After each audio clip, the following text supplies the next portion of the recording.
সারা Asia মহাদেশের ভিতরে সবচাইতে বড় আলেম। আজকে ফেসবুকে দেখলাম 8 জনের ছবি দেশে, যে লোক ছবি দেশে ওই লোকটা বড় আলেম সম্পর্কে জানেই না।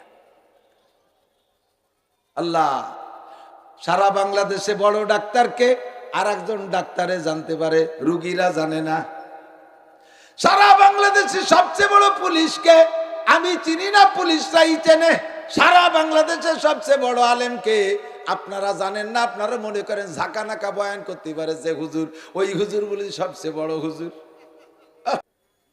বাংলাদেশের বড় আলেমরা পাশে থাকলে কথা বলতে জিহ্বা শুকায় যায়। গোটা এশিয়া মহাদেশের ভিতরে সবচেয়ে বড় আলেম আল্লাহর রহমতে বাংলার জমিনে হযরত মাওলানা আব্দুল মালেক সাহেব হাফিজাহুল্লাহ। আপনি জানেন না, ছোট্ট একটা মানুষ স্যান্ডেল পায়দায়, সামনে 2 ইঞ্চি বড়, পাশে 2 ইঞ্চি বড়, কোন সাজ নাই, গোস নাই, পাগড়ি নাই, পুগড়ি নাই, আবা নাই, কাবা নাই, উপরে পাগড়ির উপরে আবার টায়ার পেঁচায়, দেখছেন না? ওই সৌদি আমরা টায়ার পেঁচায়, সে টায়ার মায়ের কিচ্ছু নাই। ওনার ক্লাসে একদিন বসছি, আমাদের সমসাথী এক বয়সী আমরা। তবে এত বড় আলেম, যদি আল্লাহ উনারে আরো 500 বছর হায়াত দেয় আর আমারও 500 বছর হায়াত দেয়, উনি আমারে পড়াবে আর আমি পড়বো, তারপরও উনার এলেমের 100% 1 ভাগ আমারে পড়াই সারতে পারবে না, আমি নিয়েও সারতে পারবো না। এত বড় আলেম। পাকিস্তানের চিফ জাস্টিস মুফতি তকি উসমানী দামাত বরকাতুহুল আলিয়া তাকে সার্টিফিকেট করেছেন, সার্টিফাই দিয়ে করেছেন। সারা এশিয়া মহাদেশের ভিতরে আব্দুল মালেক বড় আলেম হাদিসের উপর।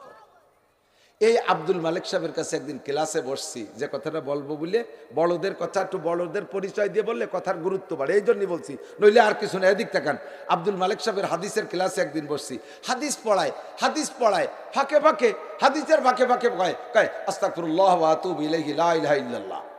আবার হাদিস পড়ায়, আবার খানিক পরে কয় আস্তাগফিরুল্লাহ ওয়া আতুবু ইলাইহি লা ইলাহা ইল্লাল্লাহ। কেন কয়? আস্তাগফিরুল্লাহ পড়িয়া আমার এর আগের গুনাহগুলো আমি সাফ করে ফেললাম। আস্তাগফিরুল্লাহ পড়লে থাকে না গুনাহ সাফ। আর হাদিসে আছে মান কানা আখিরু কালামিহি লা ইলাহা ইল্লাল্লাহ, পড়বেন না? লা ইলাহা ইল্লাল্লাহ ফাদাখালাল জান্নাহ। যেই ব্যক্তির জীবনের শেষ কলেমা হবে লা ইলাহা ইল্লাল্লাহ, ওই লোকটা যেন জান্নাতে চলিয়াই গেল। এই জন্য হাদিস পড়ানোর ফাঁকে ফাঁকে ইস্তেগফার কইরা গুনাহ থেকে মুক্ত হয়ে যায় আর লা ইলাহা ইল্লাল্লাহ পড়ে রেডি থাকে।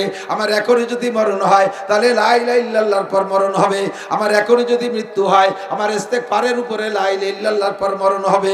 কাজেই 24 ঘন্টা রেডি থাকো। ব্যবসায়ী ভাই, ব্যবসা করো, বাণিজ্য করো, কাজের ফাঁকে ফাঁকে তুমি পড়ে নাও আস্তাগফিরুল্লাহ ওয়া আতুবু ইলাইহি লা ইলাহা ইল্লাল্লাহ।